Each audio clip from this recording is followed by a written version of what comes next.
Almost no one likes standard operating procedures, SOPs, yet every successful gym owner has a complete SOP package. That is a hard truth. If you want to delegate and grow your business, you need SOPs and checklists. Today on Run a Profitable Gym, we're going to show you exactly how to create pain-free SOPs, and we'll show you the rewards for doing so, because if you don't want to do it, you need to know why you should do it. It's worth it, I promise. I'm Mike Warkinen. This is Run a Profitable Gym. Please hit subscribe wherever you're watching or listening. With me today, Corey Lewis, Xtra Mile Fitness in Missouri. He is also a two-brain mentor. Welcome to the show, Corey. How are you? Great. Thanks for having me, Mike. I am very pumped to talk to you about this. Even though we're mortal enemies right now, we got the Winnipeg Jets and the St. Louis Blues locked in a playoff series. So Corey and I are best buddies outside of that, but we're fighting today. But no matter what, we're going to get to SOPs and help you guys create better gyms by doing it. So Corey, let's talk about it. Hockey fight here. A lot of entrepreneurs, they hate SOPs. Like, we got into this to avoid rules. Let's show people the carrot first. What are the direct rewards for systemizing a business, digging in and creating SOPs? Have you got any clear examples from your gym? I think for us, it's been a wide range of benefits. From first, just the ease of onboarding staff from any of our roles, from the lower, EHR roles to the higher coaching positions. It makes onboarding easier and it keeps everyone on the same page. And I think the other big thing for us is it sets the expectations I have, and it keeps everyone up to those expectations. That way I'm not beating my head against the wall of things aren't being done the way I want. It's stated in the SOP, the staff is given the tools on how to hit those expectations. And it makes my life easier, their life easier, and it's helped me remove myself from my gym and keep our standards super high. So it prevents disappointment. And it also saves time. And you mentioned EHR, that's effective hourly rate. Here's the thing. If you're saving time somewhere as a gym owner, you then have time as the CEO to build your business. So if you're not changing the toilet paper because you have an SOP for someone to do that, you can then say, how can I create a brand new high value program, market that, sell it, earn more, serve better, more my clients better. That kind of makes sense. Hey, Corey? Absolutely. And it gives me a clear headspace because I'm not thinking about other tasks, or is the coach doing this, or is the cleaning person doing this? So it truly gives me that mental freedom to grow the gym and impact more lives. Yeah. And I think your example is great, because if you think about you as a listener out there, what if one of your key staff members leaves? You've got to onboard a new person, and that kind of sucks. But what if you just had a complete list of everything that person needs to do in that role, and this is the 10 out of 10 standard for being successful? You just slide that paper across the desk, away you go. Now, it sucks to create that thing the first time, but every other 10 of the 10 times you use it, you're just saving time. So I'll encourage you to do that. Now, the gut reactions, Corey, for me is like, I don't need to create an SOP. I can just do it faster myself. I'm going to put that off to another day, and I'll just, I'll get to it eventually. What would you say to that entrepreneur who's listening right now saying, I don't have time to create an SOP? That was actually my first instinct to SOPs and why I was resistant to it at first. But now, what I would tell those people is, yes, you can do it quicker initially, but in the long run, it's going to be more time consuming if you keep repeating the process. So standardize it. And then it makes it so efficient for you going forward. It buys back so much time and gives you so much more freedom. Yeah, what you're saying essentially is you need to invest. And that means like putting, seeing the long-term reward and doing the short-term work in exchange for that, as opposed to saying, I'm just going to put it off. If you make the investment now, one time, you can use that over and over and over again, and it's going to pay off in spades. Whereas right now, if you just put it off, you're going to save time maybe today, but you're going to lose that time over the long run. So think about it as investing if you're listening out there right now. So let's talk about this one. You and maybe 5 other gym owners out there love creating SOPs. Everybody else hates them. What is the swiftest way to get through what is a difficult task for most people? Even if you don't like it, how do you get through it quickly? For creating the SOP? Yeah. I actually steal the Dan Martell method of I record myself doing the task and then produce that into an SOP. And now as I create new ones, I'm even able to use ChatGPT. I take that video, or I just put in there what I do, and it produces it out for me. But ours are filled with detailed bullet points, and then we video everything into it. So there's no questions asked. If you need to know how to clean the rower, there's a video of how to do it. If you need to know how to set up a member in our admin system, there's a video to show you how to do it. And so I've kind of done it both ways. I've done the Dan Martell way of just video myself and then give that over to the staff, and they actually build their own initially, and then I fix it. Okay. And I've done the other method of I do the task once, I bullet everything that's needed, and then I just reproduce that to the staff and give it to them. Let's dig into the Chat GPT angle and AI for a second, because people love using this stuff. And this is a cool way to, get through a process that most people really don't like. So give me an example of a task and how you would use Chat GPT or an AI platform to make it happen. Absolutely. I actually just rewrote our onboarding, like our sales process, how to onboard someone, set them up in the system. And I literally just had ChatGPT on my phone. I hit the microphone and I listed out what we have to do, told it to put it in a bullet point for me. It produced, I would say, something that was 80% accurate and detailed to me. I copied that, put it in a document, and within 20 minutes, I had a bullet point of what to do. I made a checklist out of that, and then all I had to do was the first time I ran a new member through it, I recorded each step on my computer, linked that into the SOP, and it was done. And now my team can successfully set someone up without me having to hold their hand that first time. Wow. So that's as easy as just recording yourself into ChatGPT and asking AI to summarize this thing into an SOP for a staff member, and it'll spit something out that's probably in the range of like a B, which you then brush up to an A+. Absolutely. Wow. How much time do you think that saves you? Oh, that saves me a ton of time, because I have two main staff that set up memberships, but several of them have the ability to onboard a new client. And so if I were to sit down and walk each of them through it, you have to assume that's 30 minutes each person the first time, which could be a couple hours. And then if they ever have questions, now I have to meet with them, show them. Where now if they have a question, I just reference the SOP. They go to that and it solves all the issues we have, and it eliminates a lot of questions that I used to get asked. So how do you present these SOPs to staff? Because some people are like, I'm running a business because I don't want to do the whole corporate thing with the procedures and manuals and all that stuff. People resist that. And then some staff members in small businesses, especially owner-operator businesses that grow, some staff members are like, I don't want to wear your shirt, or I don't want to do it like that. How do you present an SOP to staff and make sure that it's followed? Yep. So we kind of do it two different ways. For a new staff coming on, I meet with them their first day. I lay out our expectations, our mission, our vision, and then I give them the SOP that they have to then review and then sign off that they reviewed every aspect of it. We have a coaching expectation or a staff expectation they have to sign off on. But like with my staff that's been here forever, especially when I first rolled out SOPs, or even now if I make adjustments or I make new ones, I present it at the staff meeting. I tell them the importance of why we do it. I also tell them how it's going to elevate our members' experience and how it does that. And also, ultimately, we all like things to be easier. So I state how this is going to make their lives easier, make them more successful in their role. We review it, and then they sign off on it also in our expectations form. And then as we go, if I make minor tweaks, I just communicate that through our communication in-house. But any major tweak is done at our quarterly meetings. To make sure everyone's on the same page. It allows them to ask questions.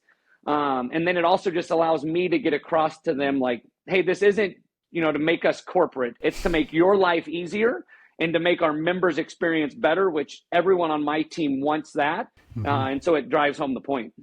Yeah. So listeners, there's a couple of important things, three, I think, there that are super important is you got to lay out your mission and vision for the entire business. And then you're explaining, why does this SOP relate to that? And again, brushing the toilet and your mission for improving the health and lifestyle of, your community seems like a bit of a jump, but it all relates because you are trying to give members a great experience and keep them coming back and training and being happy. And filthy bathrooms are not a part of that. The second thing that Corey said is that you're giving your staff members exactly the tools to succeed. So if they don't know, and I was so guilty of this, Chris Cooper's talked about this, you hire someone, you expect them to do it your way, you give them a task, they suck at it, and you're mad. And the problem is you, it's not them. You didn't tell them what was success, right? So if you lay out, this is how it's done, this is what a 10 out of 10 looks like, then we're good. We're all on the same page. They sign it, you sign it. Then it's easy to just tap the sign and be like, hey, you forgot this one part. All good. Go about your business. The third thing is that we're all here to help clients get a better result. And everything that Corey lays out in these SOPs is designed to do that, right? Everything that happens in the gym will become better if you have a policy that governs it. The staff experience is great. The customer experience is great. All of a sudden, the gym is running like a top. Everybody's happy. Retention, financials. It's just this giant snowball rolling downhill. Let me ask you this, because here's another huge mistake I made. Worked with a two-brain mentor, standardized my business, put in a big giant playbook, thought I was great, patted myself on the back, gave it to my staff members. I never looked at it again, and all of a sudden everything was out of date. So how often should you review and upgrade your SOPs? Is it an annual thing, biannual? What do you do? I think we're all guilty of that, and it really depends on which one it is. So our, the ones for cleaning the gym and things like that, I review them probably on an annual basis unless something comes up or something structurally changes in the gym. But for our more important ones, so my CSM, my client journey, even our how to coach a personal training client or a group class, I review them quarterly. Usually those are quick brush overs. And then at the mid-year mark and the end-year mark, I do a more in-depth. But since I stay on top of them so regularly, I literally block off about an hour a quarter. That's not bad. I go through our main ones. It doesn't even take me that long because I stay on top of it now. And that saves me so much time, because before, when I first created, just like you said, I didn't review them for probably a couple years. Then it's trouble. And then and then it took me days to improve them. So now on the important ones, the ones that truly are client facing or that have a big impact on our arm or our leg, I definitely review those off, quarterly to make sure we're staying on top of things. And it also gives myself and my staff a chance to talk and see where we can improve, because we know now this is the standard of what we're doing.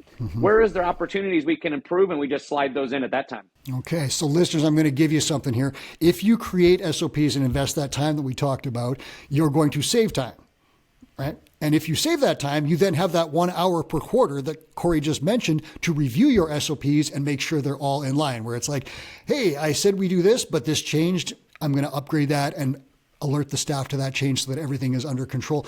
A second tip that Corey pointed out that I'm going to just highlight for you is I would focus, if it were me, not necessarily first on some of the nuts and bolts, like this is where the toilet paper order comes from, that kind of stuff. You should do that. But I would focus first on client-facing stuff. Anything that affects the client experience and the client journey and the key metrics. So Corey mentioned average revenue per member, length of engagement, arm and leg. These are huge things. For example, if you right now after this show sat down and systemized your retention processes, you will make more money, you'll keep clients longer. And if you just do that, after the show, that is a win. Now, you should get to the rest of your business. I'm not saying that, but I would start with the stuff that's going to move the needle most. Retention is a huge one. So like, Corey, for example, have you ever reviewed your length of engagement retention checklists and been like, whoa, that is a hole and that is costing me people? Yeah, and that was a big one we did at our year end. We sat down and noticed there were some, especially in our personal training, we kind of took it for granted that those are more personal relationships. They're a little easier to retain most of the time. But we had holes in, the big one was how consistently they were getting their in-body scans, or how consistently we were reviewing their goals and holding them accountable. And it was because the coaches had a lot going on. And so we systemized that, improved our SOP. So now my CSM and my trainers work together. Now we're taking the personal training client, which is already a easier one to retain, and 10xing that by giving them a higher quality service, going to keep them happier longer. And we want to keep impacting their lives. So that's going to allow us to do that. Yeah. And I wish I'd spoken to you about this, 8 years ago, because I created a retention system with a document and everything, checklists and little boxes and the whole deal. And I was super proud of it. I thought it was great. Signed it to a staff member, and then we had a staff change. And all of a sudden, like about 3 months later, our retention was brutal. We were bleeding people. And I'm like, what's going on? I go back to the document. It's not being filled out. Somewhere along the chain, someone had not communicated that this document guides our retention efforts when there was a staff transition. So I missed a step that you laid out. in a staff transition.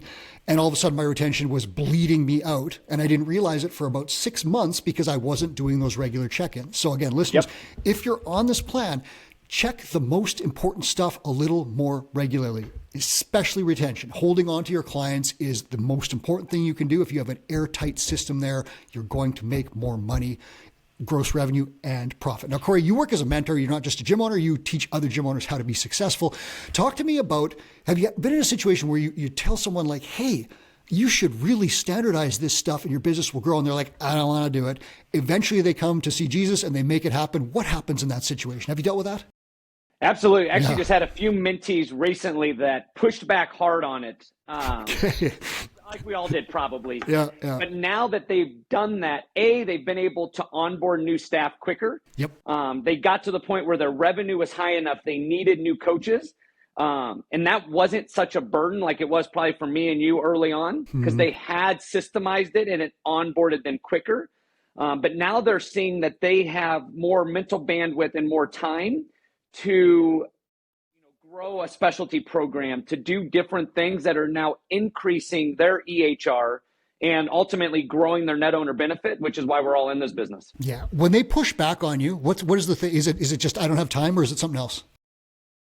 It's the, I don't have time, or they don't see initially the reason for it. Like, why am I going to write all this down? Like the biggest thing I probably hear, and I think I said this to my two-brain mentor when I started, was like, this is common sense. We all know how to do this. Yes. Yeah. But like you stated earlier, if we assume that with the staff, they're not going to hit our expectations. Yeah. We can't assume that everyone's going to think the same way we are and do the same things that we do. That's why we have to systemize it, because the members do expect that. Yeah.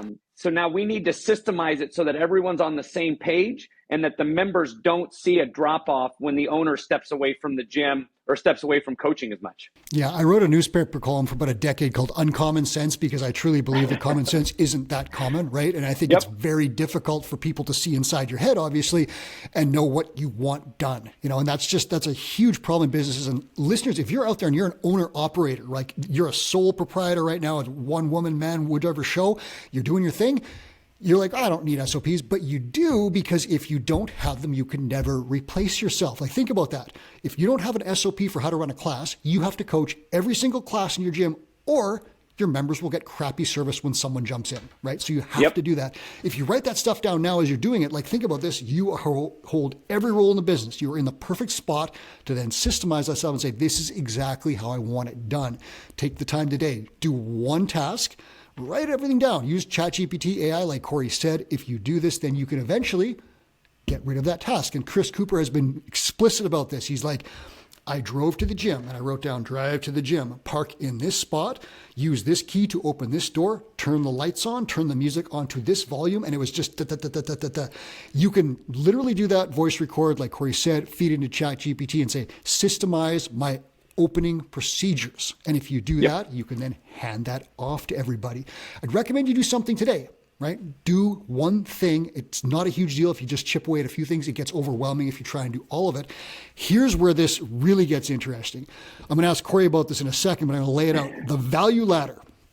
Eventually, a two-brain mentor will say to you, we need to buy some time for you to grow your business. How are we going to do that? And what you're going to do is you're going to look at your time audit, everything that you do. Where do you spend your time? What are you doing? And then you're going to look at all the stuff. So it's like 5 hours cleaning, 3 hours coaching, 10 hours admin, 15 hours, whatever. You're going to look at that and say, what is the value of each of these things? So I could say, like, I pay myself $15 an hour for cleaning. I spend 10 hours a week, whatever it is. Then you start, buying your time back by farming these roles out. So I'm going to hire a cleaner for $20 an hour. I'm going to buy back 5 hours a week. In those 5 hours, I'm going to make $400 an hour because I can sell high value packages. That is how you grow a crazy business. So Corey, when you've seen people do this, they've got SOPs and they start climbing that value ladder, what happens to the businesses? Oh, the revenue skyrockets. Yeah. The revenue starts growing, and they are able to get their members to buy higher value packages and to sell higher value. And then ultimately they're able to pay themselves more and work towards that perfect day and achieve it so much quicker. This stuff is nuts and bolts, but it is the foundation of the business pyramid, because if you don't have the structure, you can't build higher. And exactly what Corey said, I've seen these charts. Duran has a dashboard.